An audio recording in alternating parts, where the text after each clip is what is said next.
Good evening, all. Welcome to another show of Mindful Elevation Caribbean, where we bring all sort of topics for you. So during our fourth season, which is going to be about all things women related, we have been talking about different work that women does do. And for those ones that we have been interviewing, their passion for the work that they are doing came out of their own experiences. So they felt the need to assist, to help others, to coach other people that are going through the same they have been going through. So tonight we're going to be talking about all business with another woman again, and we're going to try to find out what you would like to have a business in, why you're starting a business, or how you can start a business, the different struggles that you go through, how you can go about them, because we all or a lot of us would like to start a business, but sometimes we don't know how to do that, or just to think about all the things that we have to go through, we kind of like getting a headache and we like, nah, let me leave it for next year. So tonight we're going to be talking with a business coach, where we're going to go through the different aspects of having a business, and also as a woman having a business. So tonight, we our guest is going to be Mrs. Tammy Johnson, and she is from the Hold Your Hand and Kick Your Ass business coach. She is a coach, so we're going to be talking with her tonight. So before we continue, if you have any questions or any remark, please feel free to share it with us, and then we will go through it during the show. So, Miss Tammy, how are you doing? I am doing well, and I'm looking forward to talking with you and anybody who's listening in. Thank you. Thank you for accepting the invitation. We appreciate that. So let me start with you telling us a little bit about yourself. So, as you said, I am the Hold Your Hand and Kick Your Ass business coach. And I was actually named that by my clients because they said, that's exactly what you do. You hold my hand, you love and support me, but you don't let me get away with any bullshit. You hold me to my stuff and you make sure that I get it done. And that's what I do. I've been working with small businesses for over 20 years, and I specialize in working with solopreneurs as early in their journey as possible. Idea stage up to 2 years, because that's where I can have the most impact. Because Mm. that's where most businesses, and I do mean most, like the failure rate within the first 2 years is over Mm-hmm. 90%. And it's not because the people have a bad product or a bad service or they're not working hard enough. That's very, very rarely ever the problem. The problem is the fact that they do not have the basic business skills that they need to build a business around their product and service. So that's where I come in and I teach them how to do that, what questions to ask, what habits do they need to set up in their lives and their business so that they can survive first. Then Mm-hmm. you can look at thriving, because there's so many business coaches out there and they're, oh, I'm going to get you to 7 figures. I'm going to get you to 8 figures. Well, that's wonderful, but you have to take baby steps first. You're not going to have Usain Bolt's running coach at a third grade track meet. They're not ready for it. You have to start with the basic foundational pieces. And then as you build and get stronger, then you can look at, let's go to like the big leagues. We have to get out of the little leagues first. You have to survive the little leagues first. Yes, in that. And that's the thing, because like you said, you're seeing all kind of, let me call them commercial of, in a few months you can earn 6 figures, 10 figures. But then indeed, when you try to put the steps in practice, or whatever information they're giving, it's kind of like still like a whole lot of things, and you don't know how to do it, because you still have to kind of like do it on your own. So kind of like having a coach, it's really, it helps. Well, Hold having your a hand. coach for where you are, because I see all the advertising and I get hit on them by all the time. And yes, they can help you, but how much is it going to cost you? And Yes. do you have the business set up? So, because a lot of them are all about the marketing and then going, Mm-hmm. okay, we can help you have a great launch and bring in all these people. How do you actually deliver on any of it? How do you keep anything going? Because if you Mhm. don't have that foundation, you're going to come crashing and burning down. And Yes. even if you do have the foundation, like you said, a lot of these programs, in order to make it all properly work, yes, you could do this, you could do this, you could do this. It's going to cost you tens of thousands of dollars. And I'm Mm-hmm. going, if you got that, wonderful. You're at a much higher level. But the people that are just starting out, the people that are just going, okay, I need to get out of my job, or I still need to be making sure I'm putting food on the table and a roof over my kids' heads and stuff like that. I don't have tens upon tens of thousands of dollars to throw away for something that. How can I start making consistently a few $1,000s a month and then build on that rather than Mm-hmm. somebody's going to promise you these magic pills that are most of the time just going to make you choke. Yeah. Mm-hmm. Indeed. And that's the challenging part, because you are aware that you might need some assistance and help, and oftentimes it's to figure out who might be able to help you best. And especially when you have to put the finances in it, that is really lacking because you're just starting, and you, like you said, you often have to be having a second job or your primary job. Actually, it's Mm-hmm. difficult indeed to put all what men said in practice. Mm-hmm. Yep. And I've been through, like, I'm a huge fan of coaching and learning and all of this stuff, and have been doing that for decades myself. And one of the things that I found that was one of the most frustrating things is a lot of the plans and the advice that they give you work wonderful if you're a man. If you're a man that has a wife that is looking after everything in the back end, that you never have to worry about getting the call because the kid's at school and it's sick and have to go get and all of this stuff. You can devote an entire day, and that you have an assistant or three or different people that you could delegate to. I'm going, how about something for people who are juggling kids and a household? And like you said, a lot of people like the day job. I like working with people from idea stage up to 2 years in business, because I started my business because I was fired. And it was a wonderful thing, because if I hadn't been fired, I was already interviewing for other jobs. And in another week, I would have just been off to another job. But I Yeah. got fired, and I'm going, I've felt this huge weight being lifted off my shoulders. I'm going, I never have to work for another creepy, incompetent old man again. I'm finally going to start the business that everybody's been telling me for years that I need to do. Mm-hmm. And it's worked out. I've been running my business for over 20 years. But I'm going, if I could go back and talk to me 1 year before I got fired, before I got like pushed out the door and decided to start my business, how much better, how much easier, how much faster things would have gone if I had started preparing. And I went into business much better prepared than most. And there was still an awful lot of stuff that I had to learn and figure out completely under the gun. Mm-hmm. Yeah. Yeah. And that's the thing too, because we have an idea of what we want to do, and we kind of like know how we want to put it in practice, but then the reality hits you at one point, like, okay, I have this wonderful idea, maybe five other people doing it as well. And then how I'm going to be the one that is kind of like for the outside world above there, that people can see me and coming to my business. Yeah. And And it doesn't and matter that, like how yeah. many people are doing the same product or service that you are. How can you differentiate yourself to find the right people? How do you put your systems together so that when you're bringing in the right people, you can deliver a quality, consistent experience, a product to each of them? How do you look after your financials? How do you set up your day?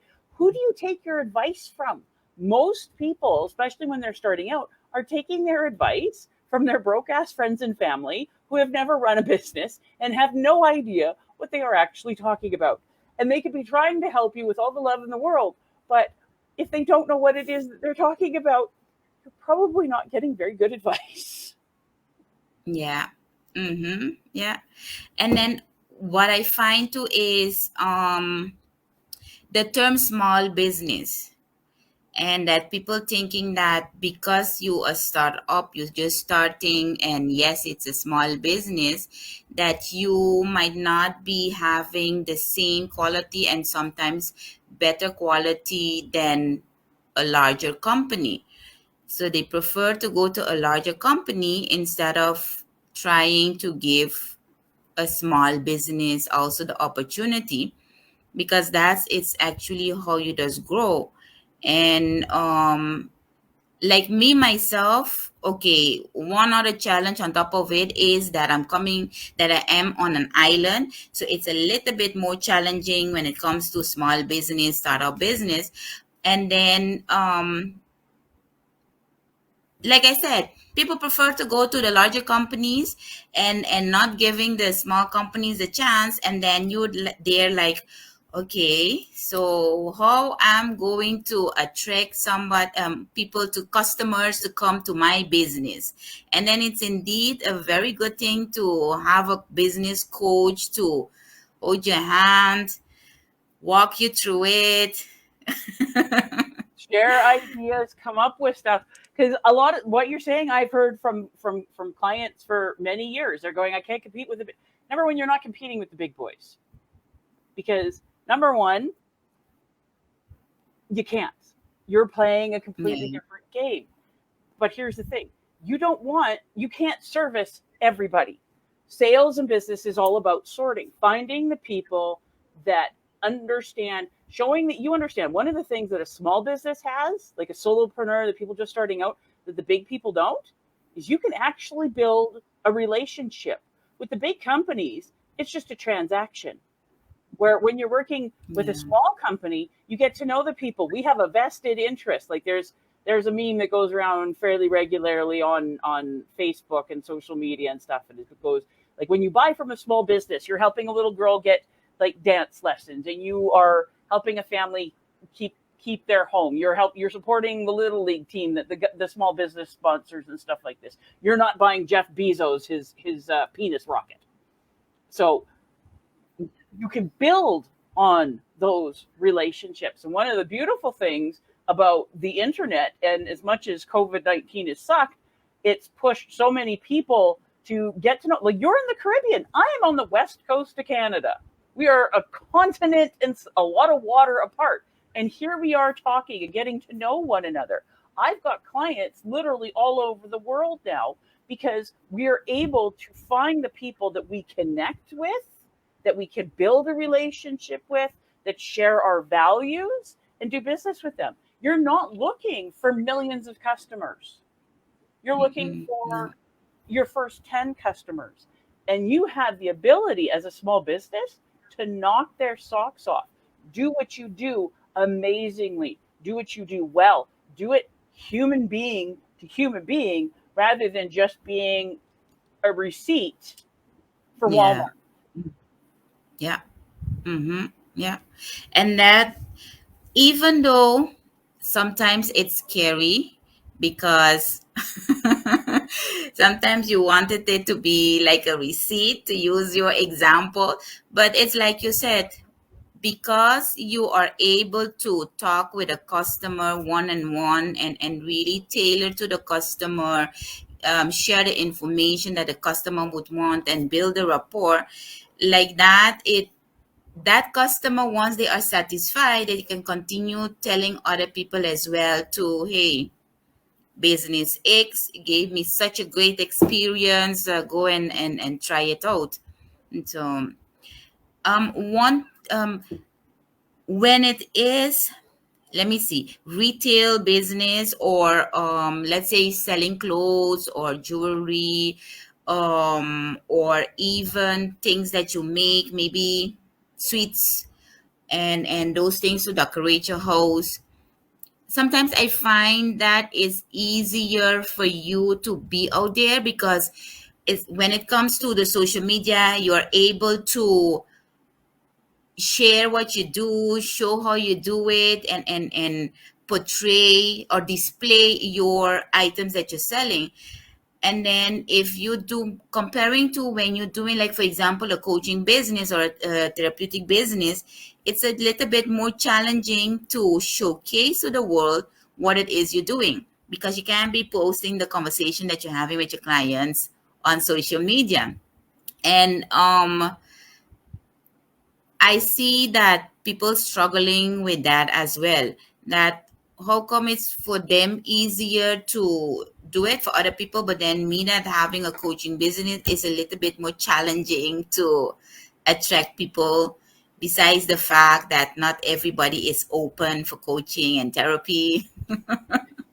Well, number one, you have, like you said, sales is all about sorting. Not everybody is going for, and even people that are looking for the same product or service that you're offering are not going to necessarily be attracted to you, where other people Hmm. are. So the thing is, you have to be out there consistently. There's 29 different ways that you can market your business, and you don't need to do all of them. You only need to find like two, three, at max four.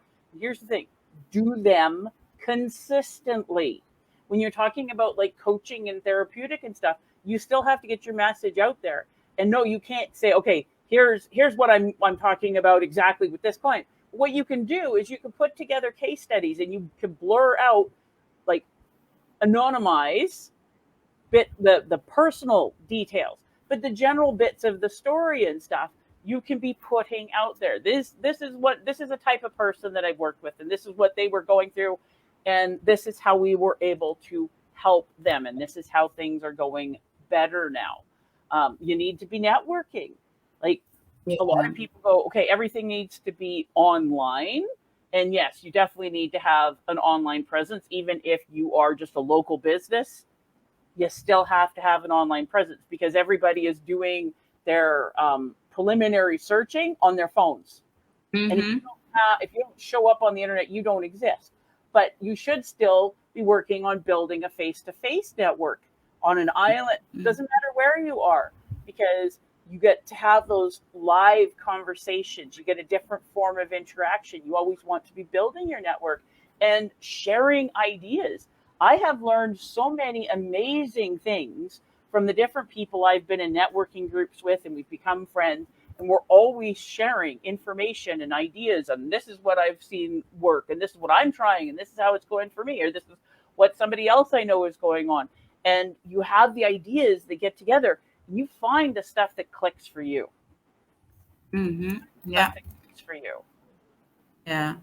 It's a matter of having patience to find it or figuring it out indeed what will work with, for you, because you often tend to want to follow everything that other people doing, forgetting that you as well as the business owner, you are your own individual, and what might work for the other person might not work for you. So we tend to forget that. Well, and everybody has different personalities and different strengths. Fine, like, you don't want to ever force yourself something that just feels wrong. So, for example, back before I started my business in my line of work, um, I had a lady, and she was the cold calling queen. Like, she was good at it. Like, she called her way into taking out the president of Talisman Energy for lunch. Cold called that. Like, that's huge. That would be like almost the equivalent of getting Jeff Bezos to go out for lunch with you because you cold called him. Like that, not quite that level, but not that far off. Yeah. So everybody goes, "Oh, well, I should do cold calling." I would rather blow my brains out than go cold calling. Like, there's no way. I hate that. But Hmm. I'm really good at doing other things. I know people that are like do the Facebook lives and the Instagram lives, and they're amazing at it. And I see people that are putting together these reels that I'm seeing showing up, and they're doing it on their own. Like, it takes a little bit of time, but damn, they're good at it. Or there's people that have put together their business strictly through direct mail marketing. Like, there's all sorts of different things. But I like what you said about being patient, and that's the big thing. Very few things ever happen quickly. Are you in this for the long haul? Because here's another thing: when you're first starting out, there's a lot of people that Hmm. will not do business with you until you've been in business for at least 3 years, Yeah. because they want to see if you're serious about this. Mm-hmm. Are you going to be here? Because if I start working with you and I really like you, you're my therapist, you're my coach, but you don't stick around, I'm hurt. Yeah. I've put all this investment, emotional investment, money investment and stuff, and then you're gone. That's too risky. I'm not going to do it. Yeah. I'm not going to do it. So you need to be playing the long game, because if you are planning on being business and you are seriously in this, that will attract people to you because Mm-hmm. you're in it for the long haul. You're not looking at your clients and customers as transactions. You're looking at building a long-term, lasting, mutually beneficial relationship, and that's attractive. Yeah, correct, correct. Indeed, you do have people indeed that do say that yes, how long you have been in business, how the business has been going, because otherwise, indeed, they will not even consider you, and especially depending on which niche you are in, it plays a bigger role than maybe in a different one because of the emotional connection that you're trying to build with the person that you're trying to build it with. How your family um took on the idea, or that you went no, or that you started your own business. Mm-hmm. Well, I was married at the time, and I had to come home and tell my husband that I had been fired and was starting a business. And he is very much of the employee mindset, but he was good about it. Like, I only saw a mild heart attack going on with him.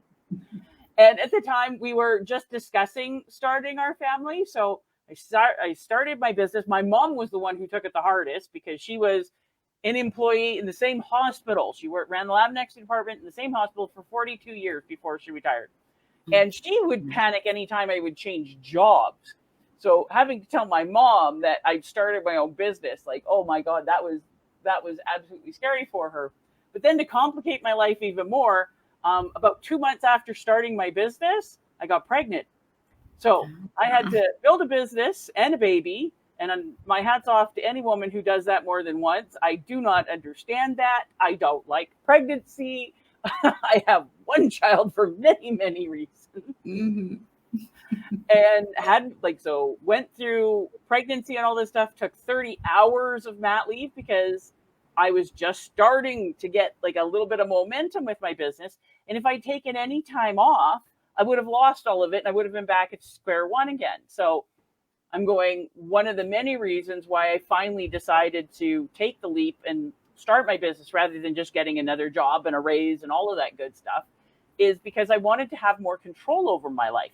I didn't want to be getting my daughter up at 6 o'clock in the morning so that I could get her to daycare before I have to go to work for another incompetent old man and miss her first steps and her first words. And then I'm picking her up at 6 o'clock at night and I'm getting her home, feeding her, putting her to bed, and I'm missing out on all of that. And I'm going, I want to set up my life so that I can be a mom and do all that. And I did.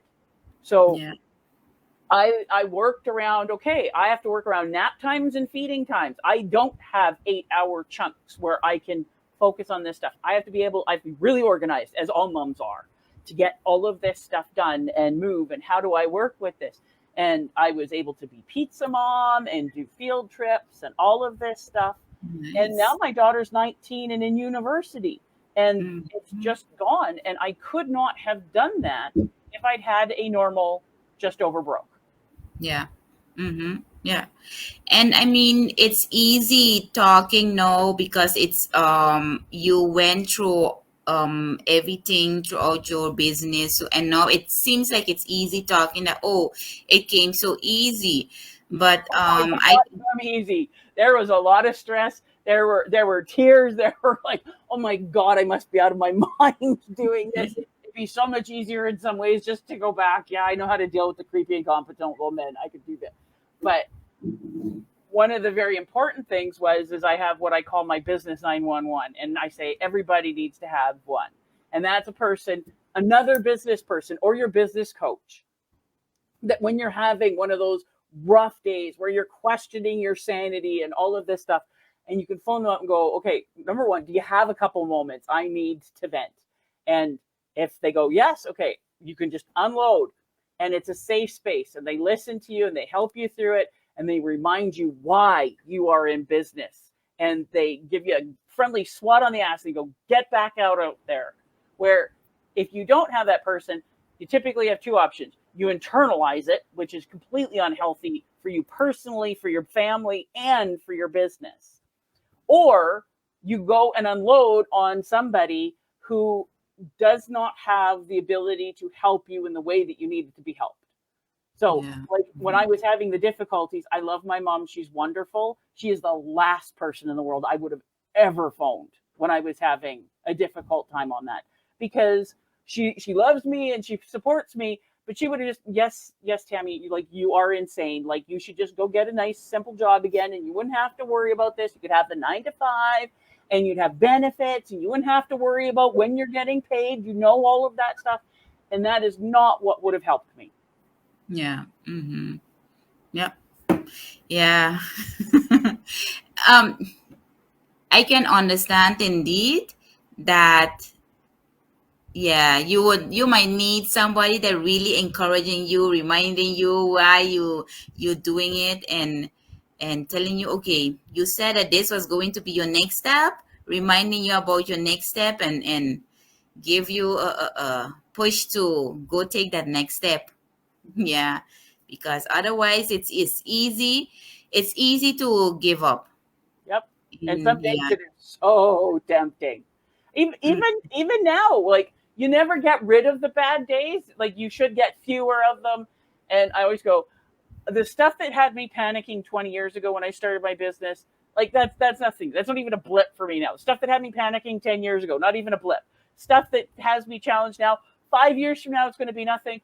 I don't want to know about the stuff that's going to be challenging me 10 years from now, because we're always going to have problems. We're always going to have difficulties. We're always going to have challenges. Some of it's yeah. within our control. A lot of it isn't. Like when 2020 hit and the whole wide world got shut down, got put on Mm-hmm. lockdown for COVID-19. Yeah. Most people had no idea, and there were so many things that were out of their control. We're always going to be dealing with stuff, but you have to have people in your corner, and you should be in other people's corner as well. This is why Mm-hmm. I am such Yeah. a huge fan of, like I said, good business coach that understands you, understands where you are in your business, and surrounding yourself with other good business people so you can Mm. lean on one another. Like, Yeah. yes, we want to be independent, but there's only so much we can do on our own. No matter how hardworking you are, no matter how brilliant, how talented, you cannot do everything. You cannot know everything. When you Mm-hmm. build relationships, and you can build these with your customers too. Like, I have wonderful clients that I've become extremely good friends with, and we help one another, and we share information. And I always have a rule: I wouldn't take on a client that I would not have to my house for a barbecue. Like, Yeah. family to me. Mm-hmm. Yeah. Yeah. And that's a good thing you're mentioning, knowing who you take as your client and who not. And especially because you're a solopreneur, like you mentioned, yeah, you can't take on everything. You need to know if these are your criterias.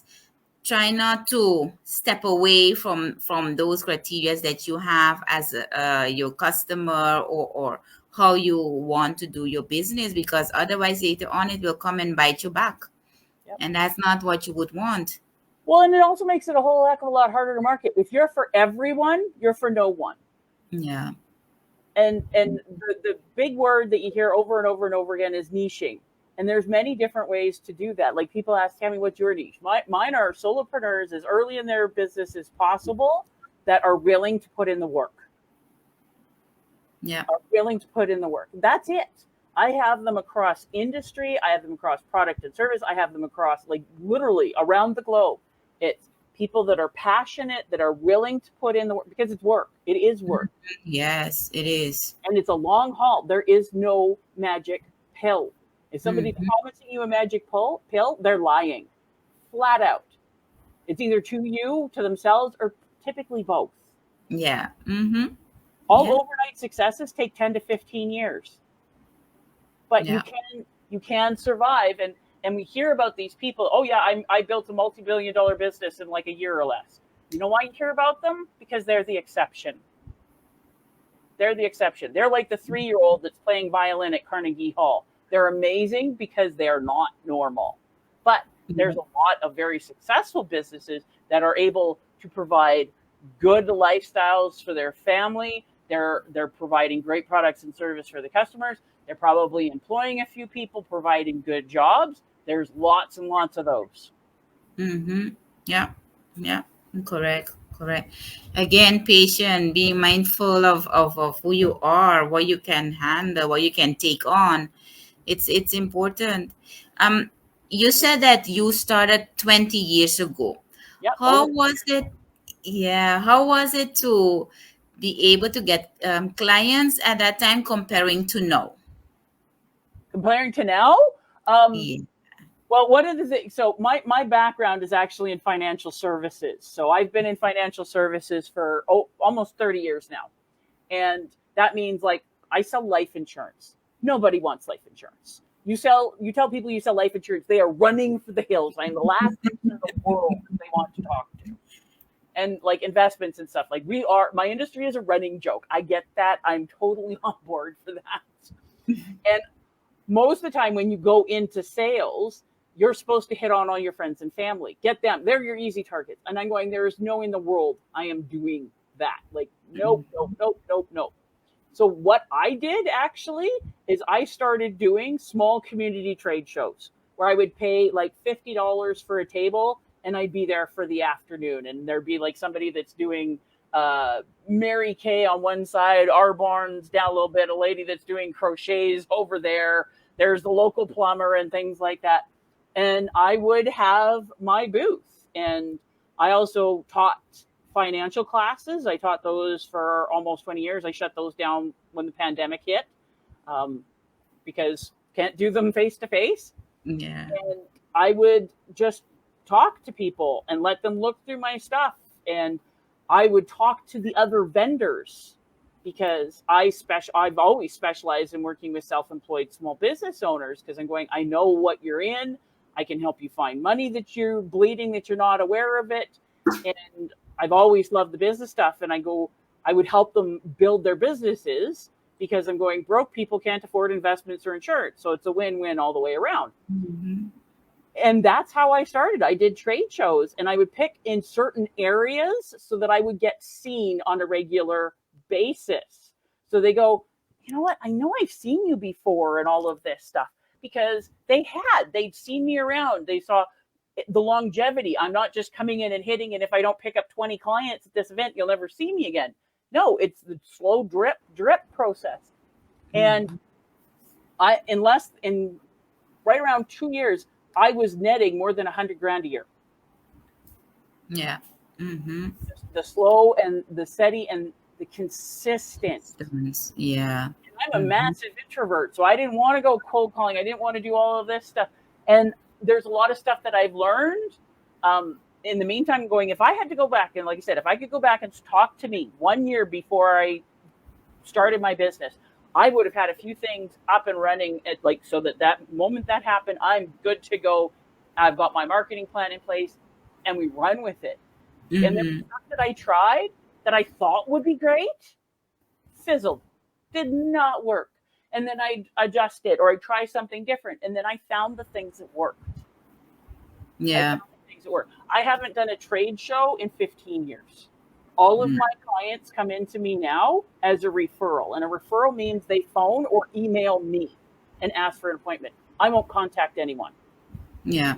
In order to Mm. work with me, you have to be willing to do the work. And I'm going, if you don't have the gumption to contact me, you're not going to have the gumption to do what you need to do to fix your situation. Yeah. That's a Mm-hmm. screening process. Yeah.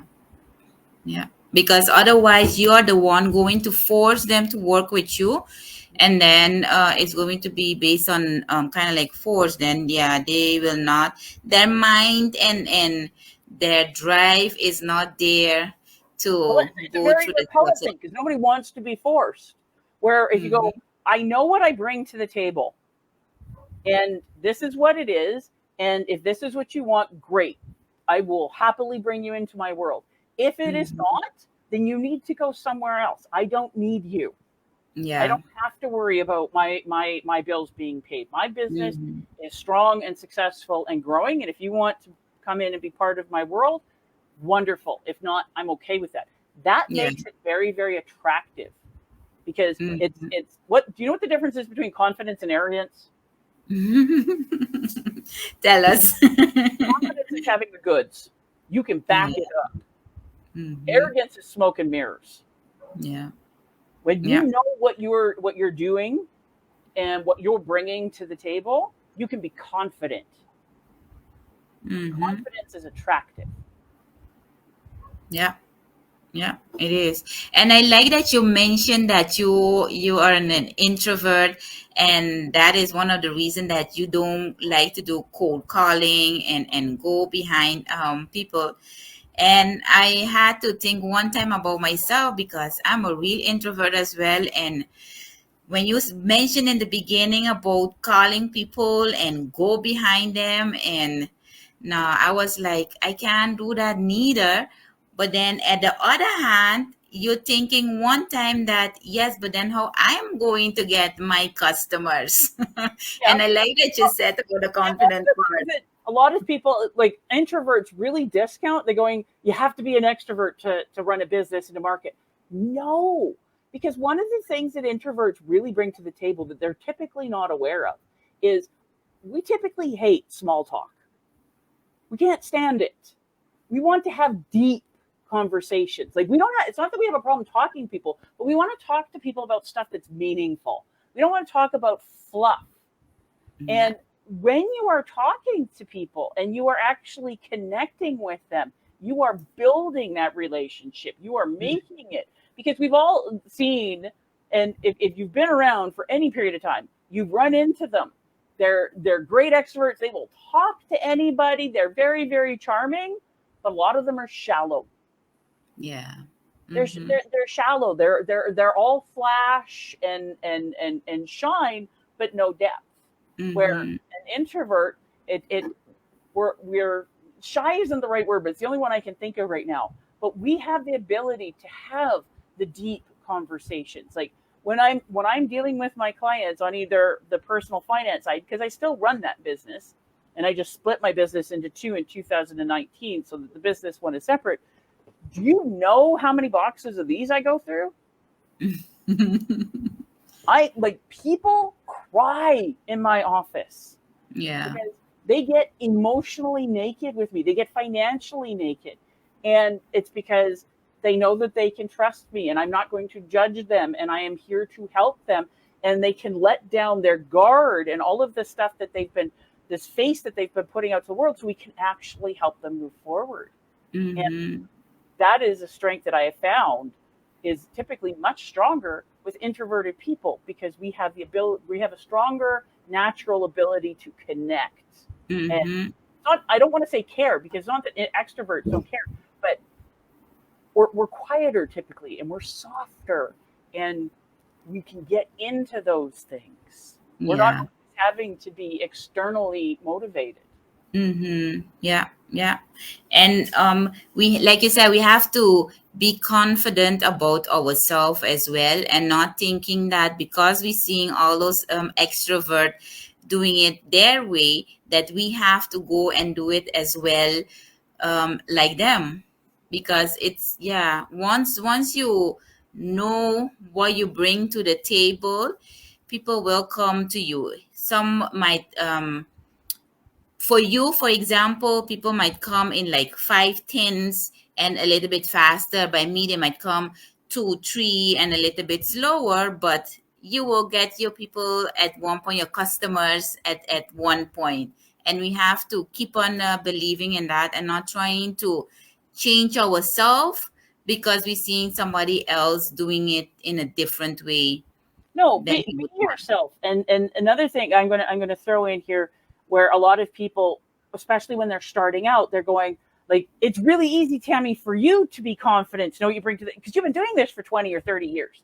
And I'm Mm-hmm. going, yes, I do. But here's the thing: you don't have to be. the absolute expert on everything. I'm still not.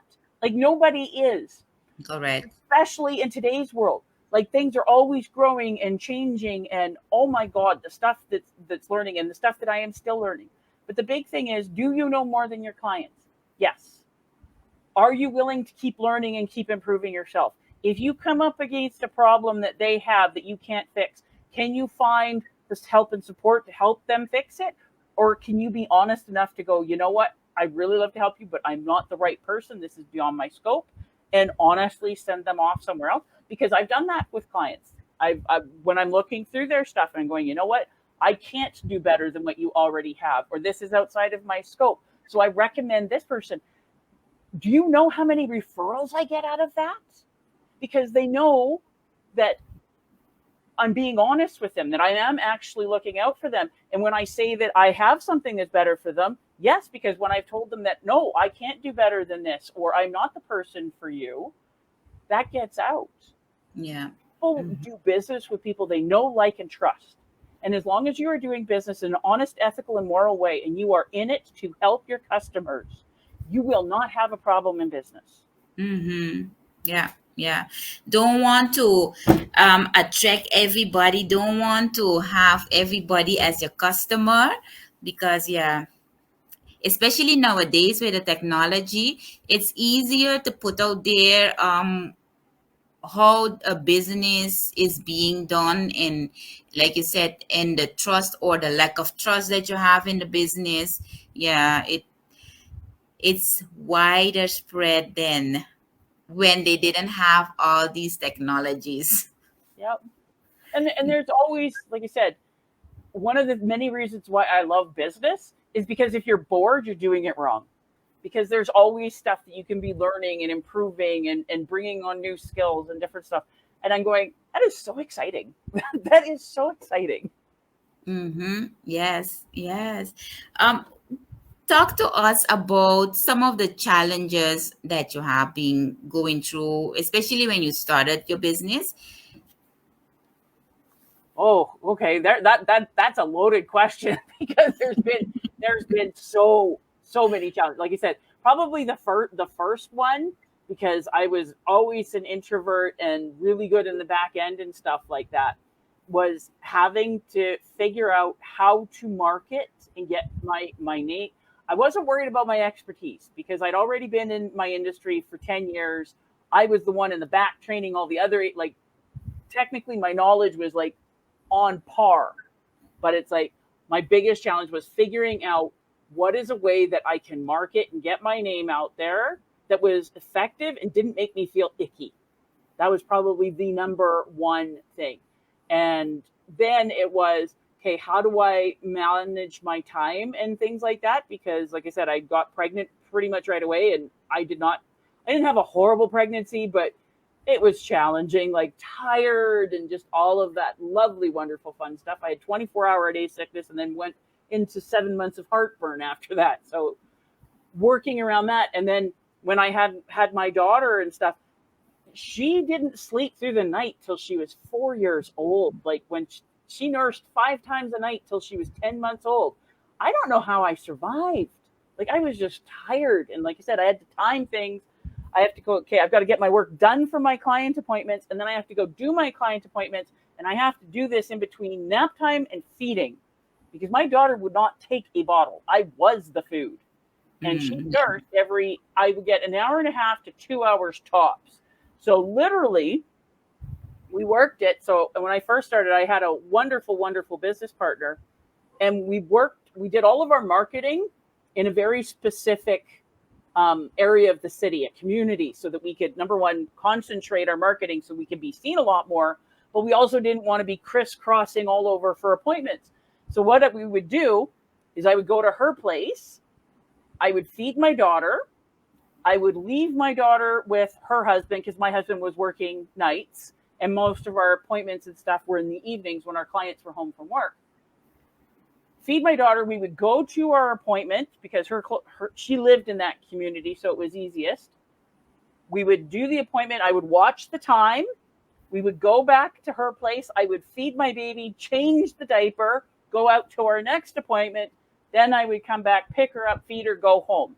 And then I would have to work things around in the day. So I had to get really, really good at managing my time and especially figuring out what I had to be working on. I could not be wasting time on fluff. Yeah. Mm-hmm. And also having to really manage income. My husband was working and stuff like that, but I had always been the larger income earner. And I went from making like $50,000 a year to nothing. You eat what you kill. And when you Yeah. have a job, you know when you're getting paid. It's the first and the 15th or every second Friday and stuff like that. Doing what I did, like I said, you eat what you kill. And you might get paid in 2 weeks. You might not get paid for 3 months, depending on how long it takes stuff to go through. And there were times I remember I was supposed to be going up to the next city because I was going to go up and see clients and stuff like that. And I was supposed to be getting paid that morning so that I would have money for gas and doing all of this wonderful fun stuff. Because you get paid all, like, there is no consistency. It depends on what the company is, what day of the week it is, what day of the month, all of this stuff, and when you get paid. And so I put my business in. It had all been settled. I am supposed to be getting paid that morning. Check my bank account. Guess what's not in my bank account? Your money. Get paid. So I phone up the head office going, could you please tell me where some idiot who got paid today because they get paid no matter what, forgot to press a button. Don't worry. You'll get paid in 2 weeks. Everything's fine. No, it's Yeah, not. exactly. No, it's not.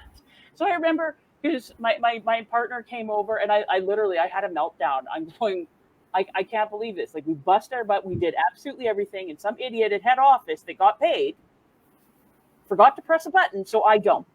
Like, I can't go to, I do not have money in my account to put gas in my car to do all of this stuff. Like, yes, I'll get paid on some other stuff next week. But right now, I'm screwed. Yeah. Mm-hmm. So, God bless her. She just whipped out her checkbook and she wrote me. I didn't have, she said, I know you got it. Go do it. And I started crying. And for me, that's a big deal. This woman does not cry. Like, I went through some tough times because Yeah. my first 2 years in business, I probably made about 24,000. And you would think that averages to $1,000 a month, but you don't get paid $1,000 a month. I get paid, like, 1 month I got paid $300 because, like, you're building it all up. And then that month where, okay, I got some stuff $6,000. So you have to learn to deal with all of that. And then it was like at the 2 year mark, I had enough stuff going on. I had built a reputation. Things are coming in. I haven't made less than $100,000 in 18 years, close to 19 years. Yeah. Damn challenging. So like I said, I know what it's like to go through. Like, how do you do it on no sleep? How do you juggle it with a baby? How do you figure how to do things with next to no money, which is actually a wonderful blessing because I've seen so many companies shoot themselves in the foot because they started out with too much money. And their answer to every problem was, I'll throw money at it. Yeah. Slow down. They don't have to get creative. They don't have to think about any. I'll just throw money at it until they run out of money. While it was very challenging for me to begin with, I'm glad. Like I said, I'd still like to make it like shorten that by quite a bit, and I would set things up differently if I thought about it beforehand. But because I had to be creative and figure things out, I'm a lot more resilient. And now challenge is, like I said, okay, how do we deal with this? Because you figure things out. Yeah. Yeah. And that gives you as well the experience for you to be able to help somebody else that's starting up. And that's the beauty of it. Yes, you would have wanted not to be so much struggle, but it gives you an advantage of helping others indeed to thrive. Yeah. So, yeah.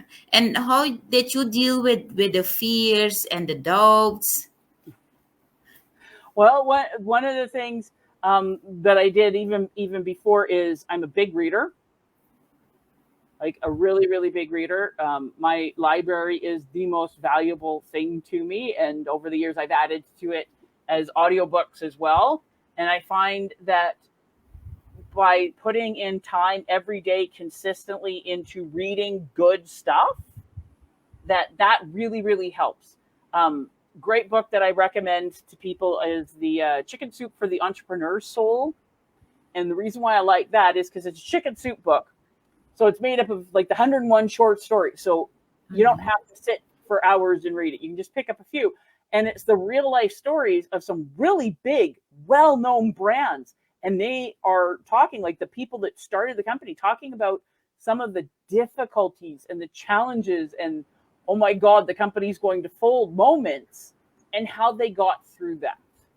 And I Okay. really like that because I'm going, okay, so it's not just me having this difficulty or whatever. People, like, there is no such thing as a straight line. Everybody has had difficulties. There's a few companies that just everything seemed to line up that had a much straighter path, but they still had difficulties. And knowing that, okay, yes, you can figure things out and it's not the end of the world, and getting different ideas and creativity helps. And like I said, having a business 911, like I started in networking, going to networking groups and stuff um, pretty early in my business. And I found some great people that I connected with. I joined a business coaching program, which was really, really good. Um, I liked it for some of the things that I learned, but it wasn't so much that because, like I said, I'm a dork. I've been studying money, business, and success since I was 7 years old. But the biggest value I got out of it was the people that I met. And Mm. a lot of them are still really, really good friends. And a lot of them are my clients. Yeah. Mm-hmm. And what is the name of the book again? Chicken Soup for? The entrepreneur's soul. Okay. That's Okay. what's like, I've got great books, but I'm going, if you want one to help you get through the tough times, that is a great one to have because like if you're having a bad, like literally just open up and start reading because they're all true stories of companies. And like I said, a lot of them are very well known companies talking Mm-hmm. about what are the, like one of the stories was the lady who founded Bath, the Body Shop, and how she almost went down a couple times and how got through it, and the challenges that she faced, and Jelly Belly and like all sorts of different ones. So it's really good book that I like recommending to people because like you said, it's for those days going, oh, what the heck is wrong with you? Why am I doing this? Why don't I just go get that Yeah. job? Yeah. I will definitely look it up. You need some extra motivation once in a while. Everybody does. And even you Mhm. need it even when things are going well. Like I said, I read daily. I listen to my audiobooks daily.